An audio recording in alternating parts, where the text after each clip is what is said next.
سید محمد علی صاحب، آپ سے ہم سب سے پہلے جاننا چاہتے ہیں لیٹسٹ اس وقت کیا اپڈیٹ ہے. آلسو جو اسلام آباد میں 10 تاریخ سے یہ مذاکرات کہیں ان کو یا پھر جو کانورسیشن ہوگی اس سے کیا توقعات رکھنی چاہیے ریئلسٹکلی؟ کیا دونوں پارٹیز آمنے سامنے بیٹھیں گی؟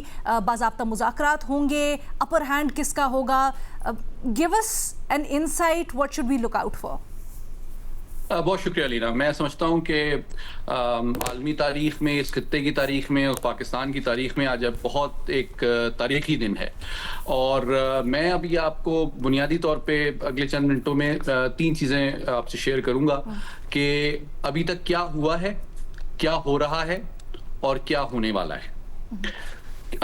سب سے پہلے تو میں خبر آپ کو یہ دے دوں کہ کل رات جب بہت تیزی سے پیش رفت ہوئی سیز فائر کی جانب، اس سے چند گھنٹوں پہلے کل کا دن بہت کرٹیکل تھا اور بہت نازک صورتحال تھی. یہ پیس پروسیس بریک ڈاؤن کے قریب تھا کل، اور اس کے اشارے آپ کو کل پاکستان کی کرائسس ڈپلومیسی میں 3 لیول پہ ملے. کور کمانڈر کانفرنس کا جو اعلامیہ آیا، اور دفتر خارجہ کا جو مذمتی بیان تھا، اور تیسرا پاکستان کے وزیر اعظم کی سعودی عرب کے ولی عہد سے براہ راست بات چیت. تو کیونکہ وہ ایک ایسا نازک موقع تھا کہ یہ پورا پروسیس جو ہے وہ ڈیریل ہو سکتا تھا، لیکن الحمدللہ اللہ کی مہربانی سے اور دانش مندی اور صبر و تحمل سے اور پاکستان کی جو سفارتکاری ہے اس کے نتیجے میں اس نازک پروسیس کو بچایا گیا، اور پھر آپ نے اس کو ایک منطقی انجام کی طرف جاتے ہوئے دیکھا. دوسری بات یہ ہے کہ پاکستان کی جو سفارتکاری ہے پرائمریلی یہ میں اگر کہوں کہ ملٹری ڈپلومیسی ہائیسٹ لیول کی ہے. فیلڈ مارشل عاصم منیر جو ہے وہ براہ راست تمام پارٹیز اور تمام جو پارٹیز ہیں ان کے ساتھ کل رات مسلسل رابطے میں تھے، اور ابھی بھی وہ رابطے میں ہیں. دوسری بات یہ ہے کہ پاکستان نے ابھی تک جو کچھ فیسیلیٹیٹ کیا ہے، اور اب ہمارا رول فیسیلیٹیشن سے یوں سمجھیں کہ بروکر کی طرف ٹرانسفارم کر رہا ہے.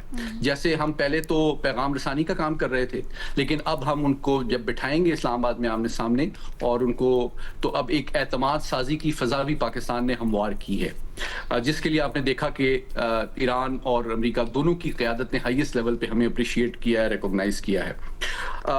ابھی سب سے امپورٹنٹ بات یہ ہے کہ اس وقت سچویشن کیا ہے. اس وقت سچویشن ابھی بھی یوں سمجھیں کہ the job is half done، اور جو پروگریس ہے وہ انکریمنٹل ہے. یعنی کہ کچھ توقعات ایران کی جانب سے ہیں، کچھ مطالبات امریکہ کی جانب سے ہیں. اس میں بنیادی طور پہ جو پبلک میں ڈومین میں 2 چیزیں آئی ہیں، وہ یقینی طور پہ گلف آف ہرمز کا کھلنا اور فائر بندی شامل ہے، جو کہ حوصلہ افزا ہے. لیکن باقی معاملات پہ سچویشن ابھی فلوئڈ بھی ہے، اور انکریمنٹلی مشاورت مذاکرات جاری ہیں. یہ دوسری بات ہے. تیسری بات یہ ہے کہ میں سمجھتا ہوں کہ پاکستان نے جن حالات میں یہ رول پلے کیا ہے وہ ریکوگنائز کرنا بہت ضروری اور امپورٹنٹ ہے. دیکھیں آپ، ایک جانب ہم افغانستان کے خلاف بھی جو ہے ایک کاؤنٹر ٹیررزم کا جو جوابی کارروائی بڑے پیمانے پہ کر رہے ہیں، وہ بھی بیک وقت جاری تھی. پھر آپ نے دیکھا توانائی کا ایک بہت بڑا عالمی بحران تھا، ایک معاشی چیلنج بھی تھا، اور ساتھ ہی ساتھ جو ہے ہماری جو سیکیورٹی کمٹمنٹ تھی سعودی عرب کی جانب، اس میں بھی ان کو پیسیفائی رکھنا اور یہ ایشورنس دینا کہ آپ ہم پہ اعتماد کریں، ہم اس جنگ کو انشاءاللہ ختم کرنے میں کامیاب ہوں گے. تو ہم نے ایکچولی سعودی عرب کے سامنے بھی اس مذاکرات کے ذریعے سے یہ ثابت کیا کہ الحمدللہ diplomacy remains the first line of defence, اور ہم نے ان کی سیکیورٹی کے انٹرسٹ کو پروٹیکٹ اور پروموٹ کرنے میں جو سفارتکاری ہے اس کو سب سے زیادہ کامیابی سے استعمال کیا، جو کہ انشاءاللہ ان کے اعتماد کو ہمارے اوپر مزید اضافے کا باعث بنے گا. اس کے علاوہ میں سمجھتا ہوں جو پاکستان کی ریاست کا اس وقت موقف اور سوچ ہے وہ یہ ہے کہ ہم اس وقت ونر اور لوزر کے پیرائے میں اس پروسیس کو نہیں دیکھ رہے، کیونکہ ہم ویسے بھی ایک آنیسٹ اور سنسیئر بروکر کے طور پہ، پیس بلڈر کے طور پہ اس پروسیس کو سٹیئر کر رہے ہیں، لیڈ کر رہے ہیں.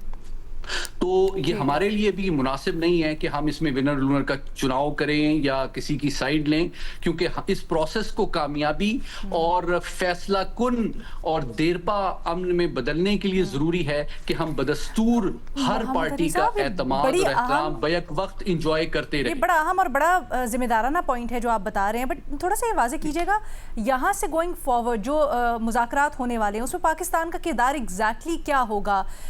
کیا گارنٹیز بھی دی جائیں گی اور ابھی بھی دی گئی ہیں؟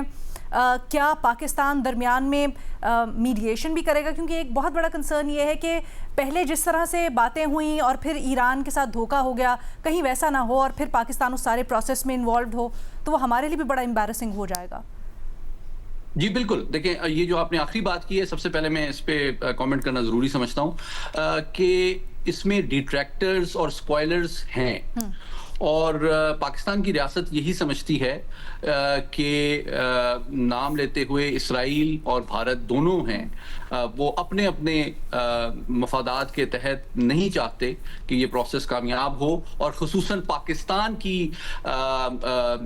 یعنی زیر نگرانی یا اس کے ڈپلومیٹک رول کے ذریعے سے کامیاب ہو. تو اس میں دو پہلو ہیں جو اسپوائلرز کے. ایک تو وہ ہیں جو کہ اس جنگ سے فائدہ اٹھانا چاہتے ہیں اور اس مشرق وسطیٰ کی تشکیل نو چاہتے ہیں. تو ڈیفینیٹلی یہ ان کے عزائم کو ایک بڑا دھچکا پہنچا ہے کہ ہم نے وننگ وداؤٹ فائٹنگ ان کے عزائم کو امن اور سفارتکاری اور دانشمندی سے ناکام بنایا ہے. اور دوسری جانب وہ لوگ ہیں جو کہ یہ نہیں چاہتے کہ پاکستان جو ہے وہ اس پروسیس میں ایک اہم پلیئر کے طور پہ دنیا میں ابھرے، کیونکہ اب الحمدللہ بنیادی طور پہ پاکستان نے تین چیزیں بڑی امپورٹنٹ اس کرائسس کو سکسیسفلی مینیج اور ڈیفیوز کر کے اچیو کی ہیں. دیکھیں ہم نے پچھلے سال جس طرح ہم نے بھارت کو دندان شکن جواب دیا سیکیورٹی ڈومین میں، ملٹری ڈومین میں، بنیاد المرصوص اور مارکہ حق میں، آج ہم نے الحمدللہ عالمی سیاست اور عالمی امن کے لیے ایک مسلم دنیا بھی اور عالمی امن کے لیے ایک بڑے پلیئر کے طور پہ اپنے آپ کو منوایا ہے.